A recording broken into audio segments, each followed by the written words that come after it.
नमस्कार साथियों, आप सभी का हमारा एजुकेशनल प्लेटफॉर्म नॉलेज टेक पर स्वागत है।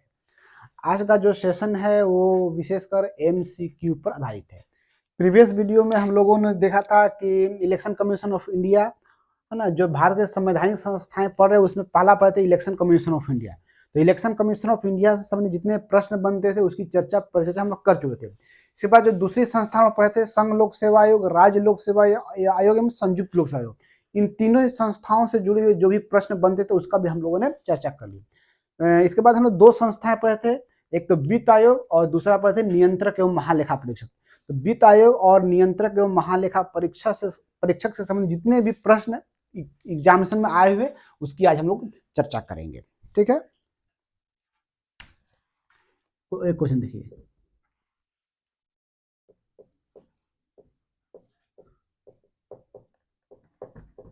वित्त आयोग का उल्लेख किस अनुच्छेद में है? ठीक ना, पहला ऑप्शन है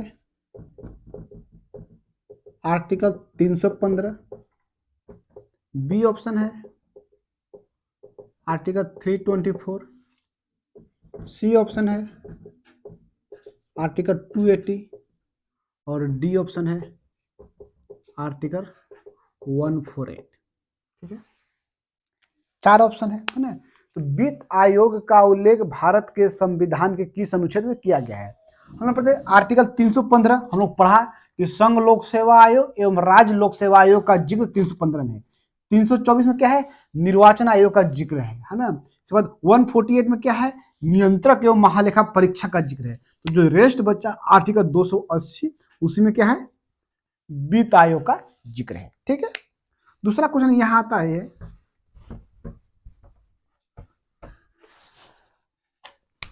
दूसरा क्वेश्चन ये है,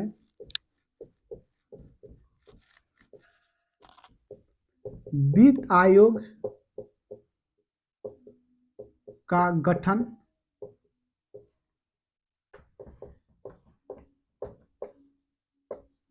किसके द्वारा किया जाता है?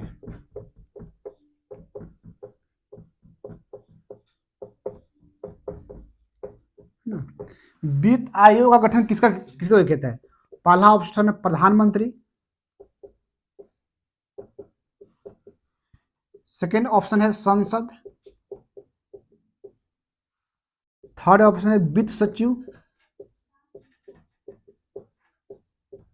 और चौथा ऑप्शन डी ऑप्शन है राष्ट्रपति। ठीक है, तो पता है कि वित्त आयोग का गठन राष्ट्रपति प्रत्येक 5 वर्ष पर अथवा आवश्यकता अनुसार उससे पूर्व भी करते हैं। तो कौन होंगे? राष्ट्रपति होंगे।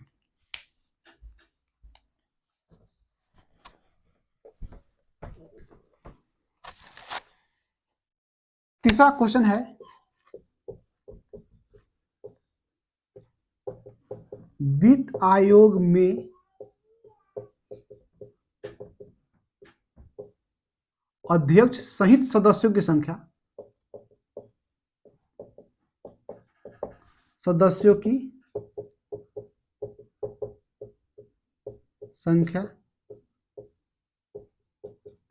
कितनी होती है ना? ऑप्शन ए है 4, ऑप्शन बी है 5, ऑप्शन सी है कोई निश्चित नहीं,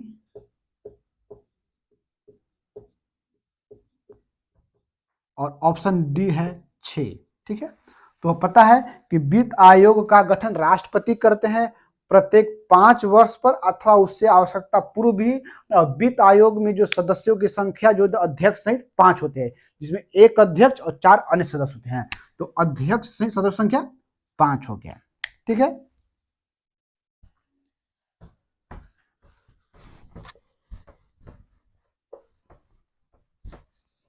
नेक्स्ट क्वेश्चन है,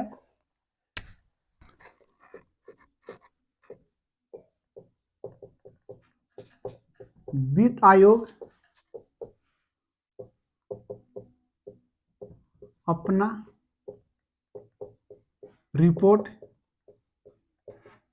किसे देता है ना? ऑप्शन ए है प्रधानमंत्री को, ऑप्शन बी है लोकसभा अध्यक्ष को, है ना, ऑप्शन सी है राज्यसभा सभापति को, और ऑप्शन डी है राष्ट्रपति को। तो पता है कि वित्त आयोग का गठन भी राष्ट्रपति करते हैं, वित्त आयोग के अध्यक्ष सदस्य की नियुक्ति भी राष्ट्रपति करते हैं, और वित्त आयोग अपना रिपोर्ट भी राष्ट्रपति को ही देता है, ठीक ना।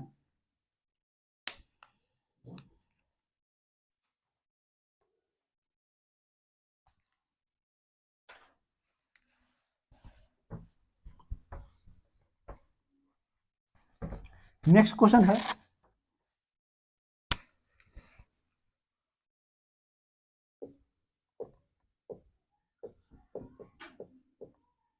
प्रथम वित्त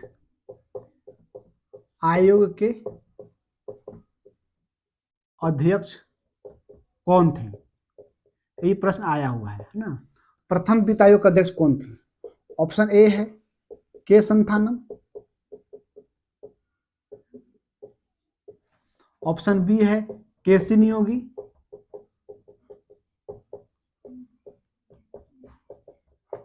ऑप्शन सी है ए के चंदा,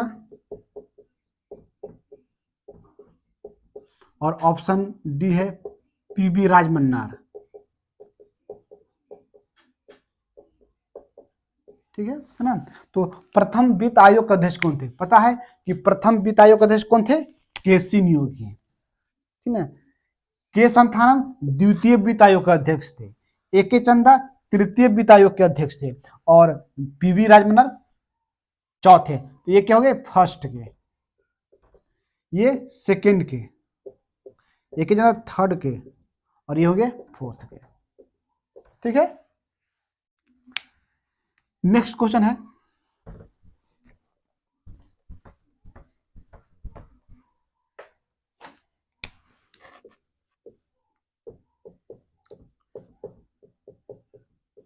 वर्तमान समय में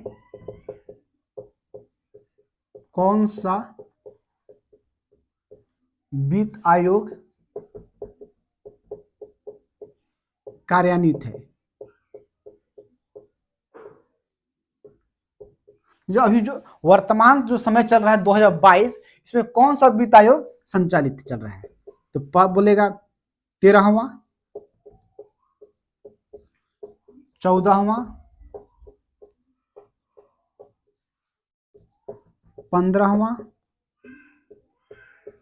और 16वां।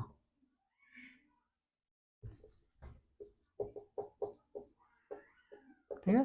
तो पता है कि वर्तमान समय क्या है? 15वां वित्त आयोग है, जिसका कार्यकाल क्या है? 2020 से 25 है, ठीक है। और 15वां वित्त आयोग का अध्यक्ष कौन है? याद रखिए, एन के सिंह है, एन के सिंह है, ठीक है। नेक्स्ट देखिए,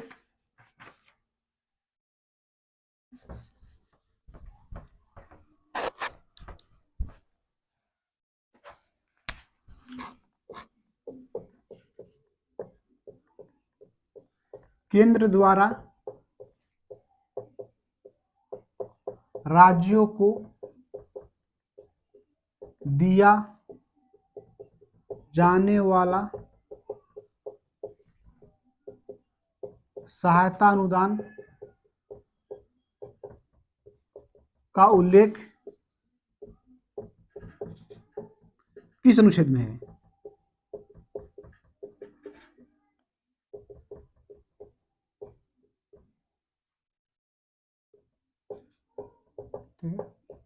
केंद्र सरकार जो राज्यों को सहायता अनुदान देती है, उसका उल्लेख भारत के संविधान किस अनुच्छेद में है?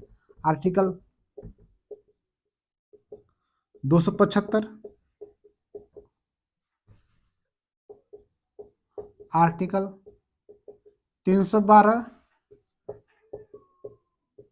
आर्टिकल 249 और आर्टिकल 352। पता है कि अनुच्छेद 275 है ना, भारत के संविधान के अनुच्छेद 275 के तहत जो है केंद्र सरकार राज्यों को सहायता अनुदान देती है, वो भी वित्त आयोग की अनुशंसा पर। तो वित्त आयोग अनुच्छेद 275 के तहत केंद्र सरकार को यह अनुशंसा देती करती है कि वो कितना मात्रा में वो राज्यों को सहायता अनुदान देगी। ठीक है, अनुच्छेद 275 है ना, इसमें सहायता अनुदान का जिक्र है, सहायता अनुदान। 312 में क्या था कि राज्यसभा को यह अधिकार दिया गया है कि वो अखिल भारतीय सेवा के पद का सृजन कर सकता है ना। तो ये क्या था, अखिल भारतीय सेवा, अखिल भारतीय सेवा पद सृजन।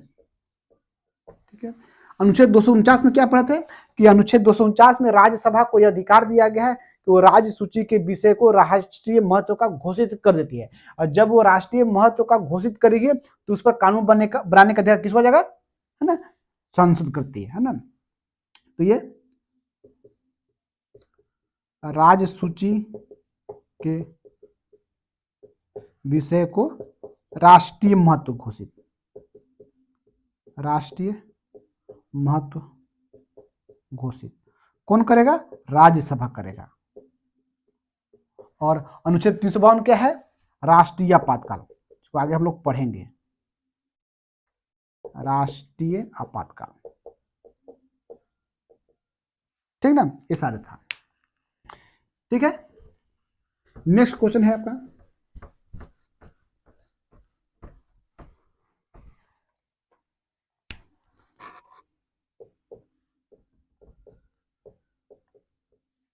निम्न में से कौन सा कार्य वित्त आयोग का है ना, निम्न में से कौन सा कार्य जो है वित्त आयोग का है ना। इसमें देखिएगा,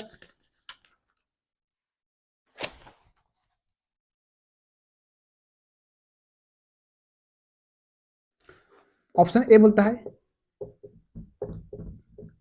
केंद्र एवं राज्यों के मध्य राजस्व वितरण हेतु अनुशंसा, है ना, केंद्र एवं राज्य के मध्य राजस्व वितरण हेतु अनुशंसा। सेकंड बोलता है वार्षिक बजट तैयार करना, है ना। थर्ड बोलता है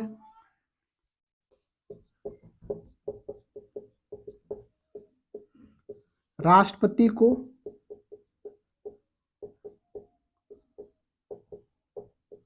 वित्तीय मामलों में परामर्श देना, है ना। और चौथा है संघ एवं राज्यों के विभिन्न मंत्रालयों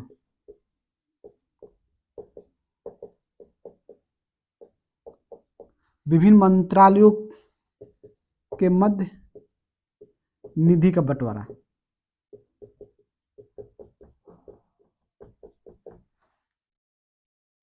तो मेन काम इसका है कि हम पढ़े थे कि जो वित्त आयोग का जो मेन वर्क है, केंद्र एवं राज्य के मध्य राजस्व के बंटवारा हेतु अनुशंसा करना। कुछ ऐसे टैक्सेशन है जिसमें जो प्राप्त केंद्र सरकार करती है, लेकिन उस टैक्स का जो डिवीजन केंद्र और राज्यों के मध्य होती है। तो वही बोलता है कि केंद्र और राज्य के मध्य राजस्व वितरण से संबंधित अनुशंसा करती है वित्त आयोग। इसमें से ऑप्शन जो है आपको ए सही हो जाएगा। इस प्रकार हम लोगों ने देख लिया कि वित्त आयोग से संबंधित जितने भी एग्जामिनेशन में जो प्रश्न आए हैं, ये होगा आपका वित्त आयोग। नेक्स्ट एक और टॉपिक हम लोग पढ़े थे, नियंत्रक एवं महालेखा परीक्षक, उससे भी संबंधित जो टॉपिक देखिए आप,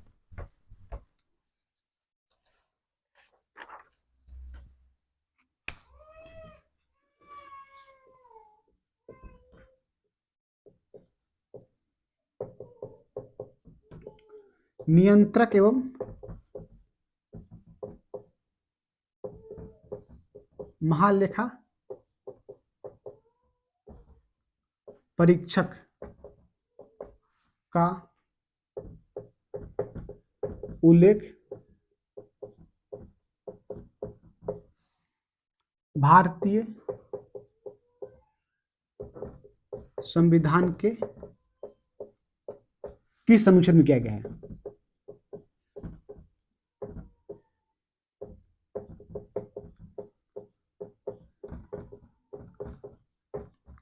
option A article 352, option B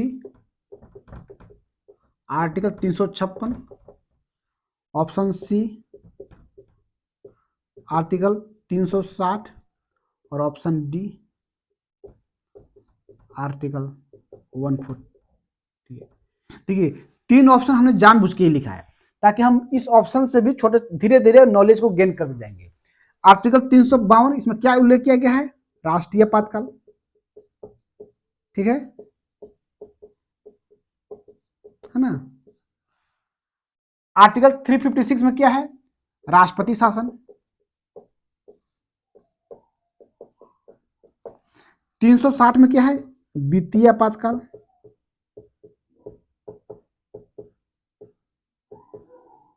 और 148 में क्या है? नियंत्रक एवं महालेखा परीक्षक, ठीक है। तो ऑप्शन डी सही हो जाएगा, 148। सेकंड क्वेश्चन देखिए,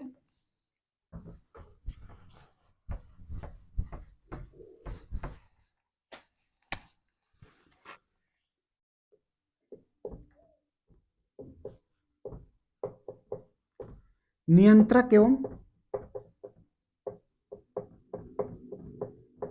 महालेखा परीक्षक की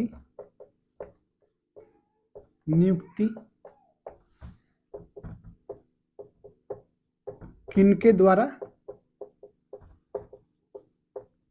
किया जाता है? ठीक है। नियंत्रक एवं महालेखा परीक्षक की नियुक्ति कौन करता है? पहला तो हम लिखिए प्रधानमंत्री द्वारा, ऑप्शन है फर्स्ट ऑप्शन। सेकंड ऑप्शन है लोकसभा अध्यक्ष।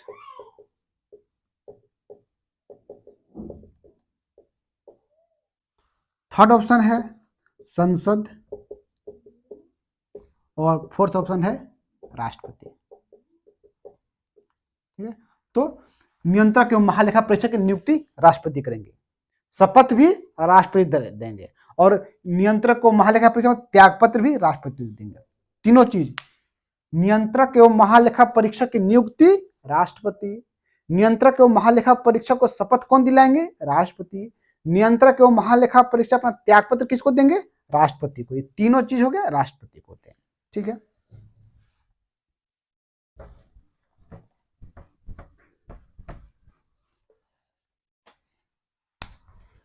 नेक्स्ट देखिएगा,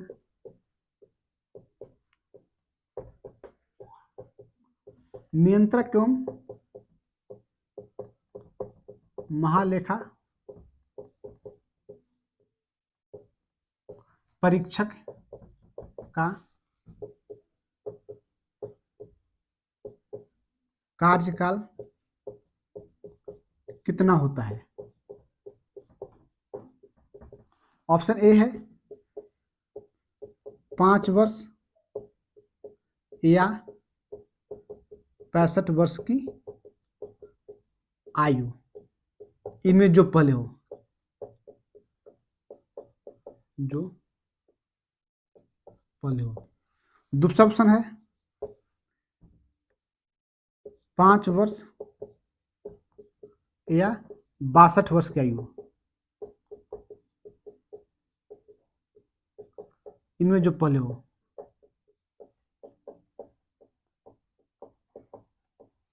ऑप्शन सी देखिए 6 वर्ष या 62 वर्ष की आयु, इनमें जो पहले हो।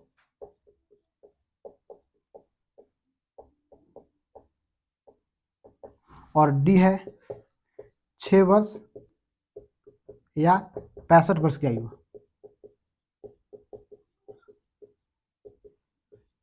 इनमें जो पल हो।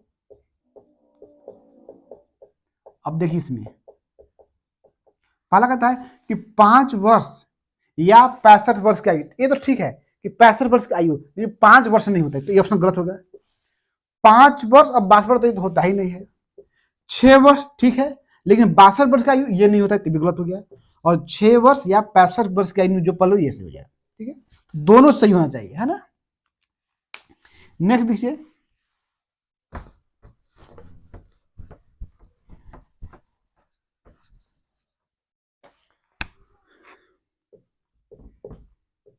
एक ऑप्शन है, निम्न में से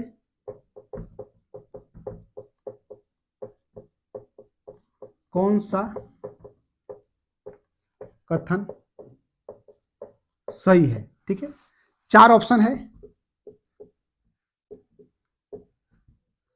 4 ऑप्शन उसमें देखिए निम्न में से कौन सा कथन सही है ना।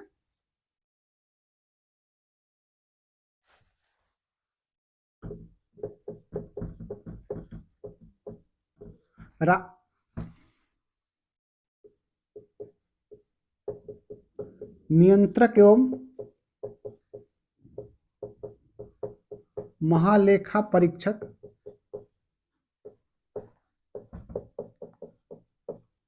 राष्ट्रपति के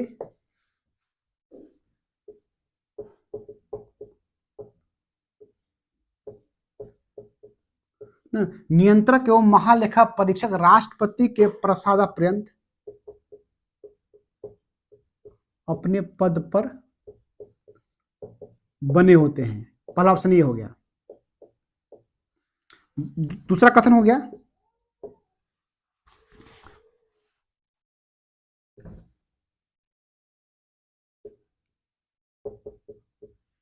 नियंत्रक एवं महालेखा परीक्षक का वेतन एवं भत्ता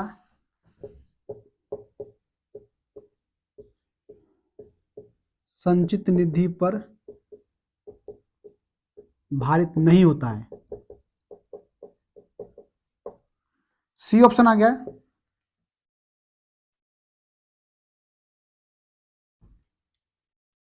नियंत्रक को महालेखा में जो शॉर्ट बोलते कैग बोलते हैं, हम शॉर्ट ले लेंगे कैग। कैग का वेतन एवं भत्ता सुप्रीम कोर्ट के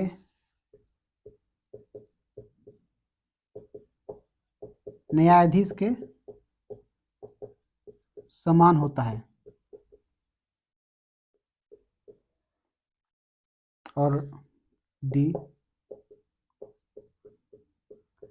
कैग का वेतन एवं सेवा शर्तें राष्ट्रपति द्वारा निर्धारित होता है।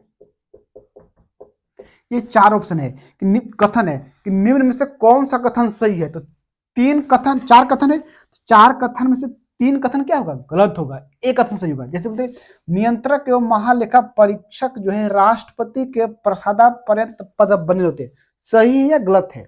बिल्कुल गलत है, क्योंकि भले ही नियंत्रक एवं महालेखा परीक्षक की नियुक्ति राष्ट्रपति करते हैं, परंतु राष्ट्रपति ऐसा नहीं है कि जब चाहे तब हटा सकते हैं, बल्कि इनको हटाने के लिए संविधान में एक प्रक्रिया है, विधि है, और उसी विधि के तहत नियंत्रक एवं महालेखा परीक्षक को हटा सकते हैं।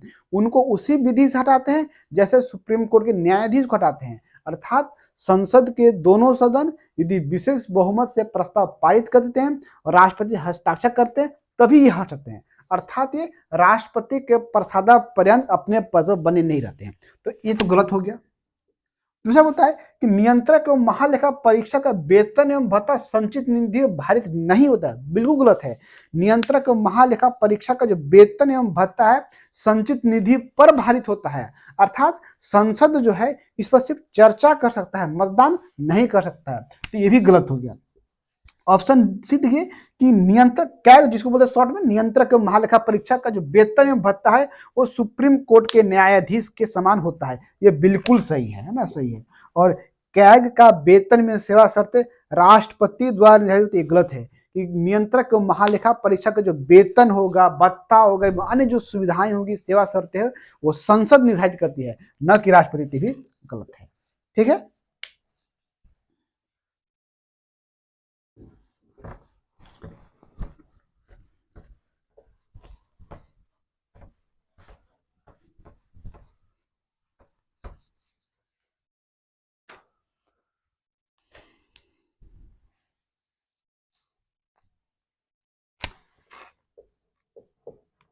देखिए शॉर्ट में कैग है ना, कैग। कैग केंद्र सरकार से संबंधित मामलों में अपना वार्षिक रिपोर्ट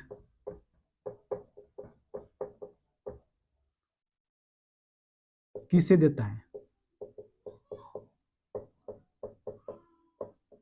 ठीक है, कि नियंत्रक एवं महालेखा परीक्षक है वो केंद्र सरकार से संबंधित जो मामले होगा उनमें रिपोर्ट किनको देगा? वार्षिक रिपोर्ट। फर्स्ट पड़ता है लोकसभा अध्यक्ष,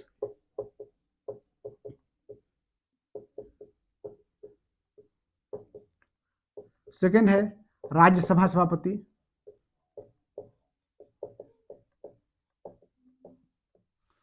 थर्ड है वित्त मंत्री, और डी है राष्ट्रपति। ठीक है, तो पढ़ जाएगी कि केंद्र सरकार, जब केंद्र सरकार अर्थात भारत की संचित निधि से, भारत की लोक लेखा निधि से जो व्यय होगा और उस व्यय से संबंधित जितने भी लेखा का जब ऑडिट करेगा, लेखा परीक्षण करेगा, तो उसका जो रिपोर्ट है वो राष्ट्रपति को देगा। ठीक है, तो केंद्र से संबंधित जितने भी मामले उसमें रिपोर्ट राष्ट्रपति को देंगे। यदि रहे ये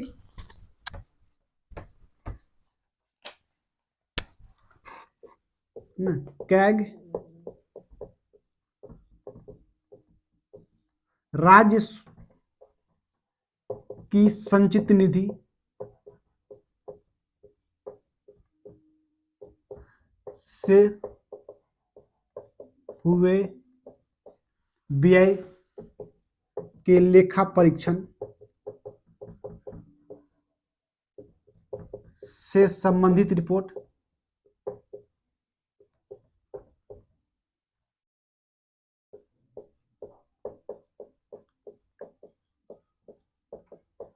किसे देता है ना? कैग राज्य की संचित निधि से जो व्यय होता है और उसका जब ऑडिट करता है तो उसका रिपोर्ट किसको देता है? ऑप्शन है राष्ट्रपति, ऑप्शन बी है राज्यपाल, ऑप्शन सी है मुख्यमंत्री, ऑप्शन डी है इनमें से कोई नहीं।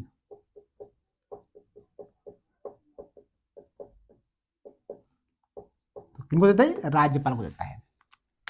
ठीक है,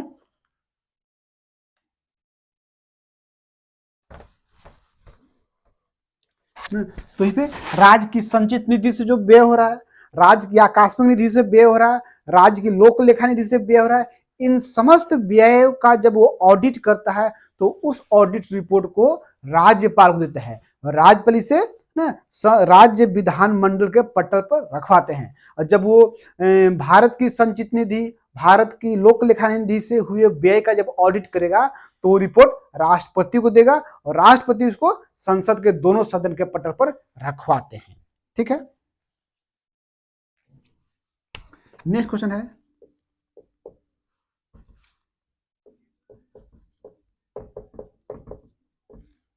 नियंत्रक एवं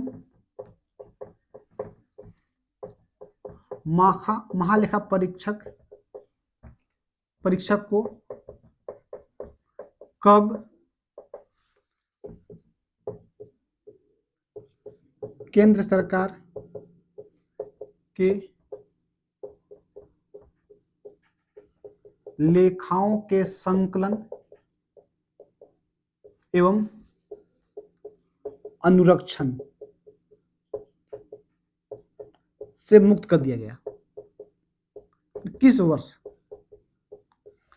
कब या किस में मुक्त कर दिया गया? ठीक है, ऑप्शन ए है 1975, ऑप्शन बी है 1976, ऑप्शन सी है 1977 और ऑप्शन डी है 1978। पढ़ते हैं कि 1976 1976 से पूर्व जो है नियंत्रक एवं महालेखा परीक्षक केंद्र सरकार की जो भी लेखा है उस लेखा का संकलन भी करता था और ऑडिट भी करता था। लेकिन 1976 में बोला गया कि नहीं, कि केंद्र सरकार की जो भी और लेखा हो अकाउंट, उस एक लेखा का संकलन अलग विभाग ही करेगा। अब सिर्फ और सिर्फ वो लेखा का ऑडिट करता है, तो 1976 में करेगा। लेकिन अभी भी राज्य के मामले में नियंत्रक और महालेखा परीक्षक लेखा का संकलन भी करता है और लेखा का ऑडिट भी करता है, दोनों काम करता है।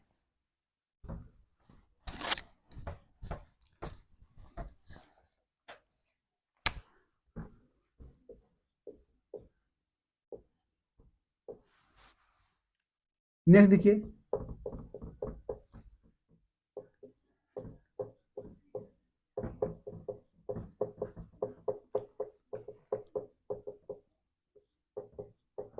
कैग की रिपोर्ट, नियंत्रक और महालेखा परीक्षक जब राष्ट्रपति को रिपोर्ट देते तो और उस रिपोर्ट को राष्ट्रपति संसद में प्रस्तुत करती है, तो कैग की रिपोर्ट को संसद की किस समिति द्वारा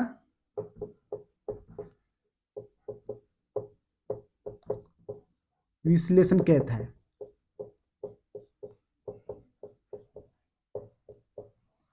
नियंत्रक एवं महालेखा परीक्षक जब रिपोर्ट देगी तो संसद की कौन ऐसी समिति है जो उसका विश्लेषण करती है? फर्स्ट है लोक लेखा समिति, सेकंड है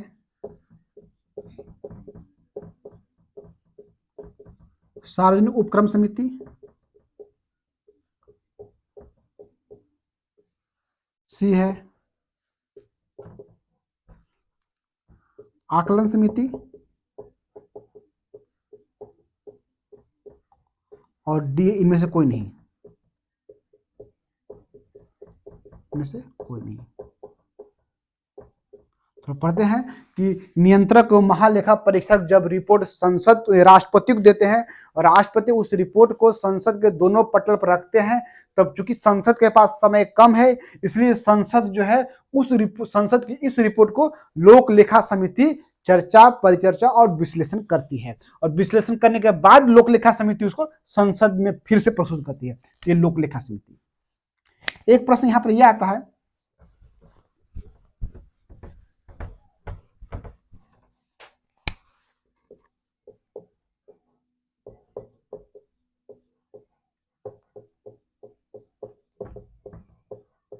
लोक लेखा समिति का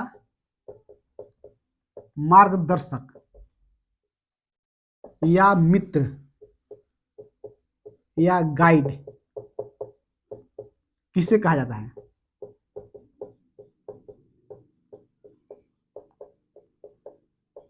है ना, ऑप्शन ए संसद को, ऑप्शन बी कैग को, ऑप्शन सी लोकसभा अध्यक्ष को, ऑप्शन डी राज्यसभा सभापति को। हम पढ़ते हैं, हम बताए भी हैं कि जब राष्ट्रपति नियंत्रक एवं महालेखा परीक्षक की वार्षिक रिपोर्ट को संसद में प्रस्तुत करते हैं और संसद की जो प्रमुख समिति लोक लेखा समिति उस रिपोर्ट का विश्लेषण करती है, तो विश्लेषण के दौरान लोक लेखा समिति नियंत्रक और महालेखा परीक्षक बुलाकर इसके बारे में चर्चा परिचय कर सकती है, उसका मार्गदर्शन ले सकती है। इसलिए कहा गया कि लोक लेखा समिति का जो मार्गदर्शक है वो कैग है ना, न कि संसद लोकसभा अध्यक्ष और राज्यसभा के सभापति हैं। ठीक है,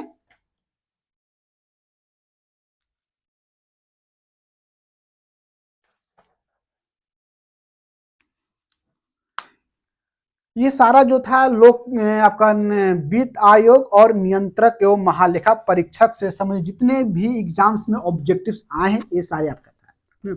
नेक्स्ट जो हम लोग क्लास करेंगे भारत की जो संवैधानिक संस्थाएं हैं उसमें 2 बच जाते हैं, एक बच जाता है आपका 2-3 बचते हैं। एक तो उनको राष्ट्रीय अनुसूचित जाति आयोग, राष्ट्रीय अनुसूचित जनजाति आयोग, इसके बाद 2 छोटे-छोटे संस्थाएं हैं महान्यायवादी और महाधिवक्ता, जिसकी चर्चा हम लोग नेक्स्ट क्लास में करेंगे।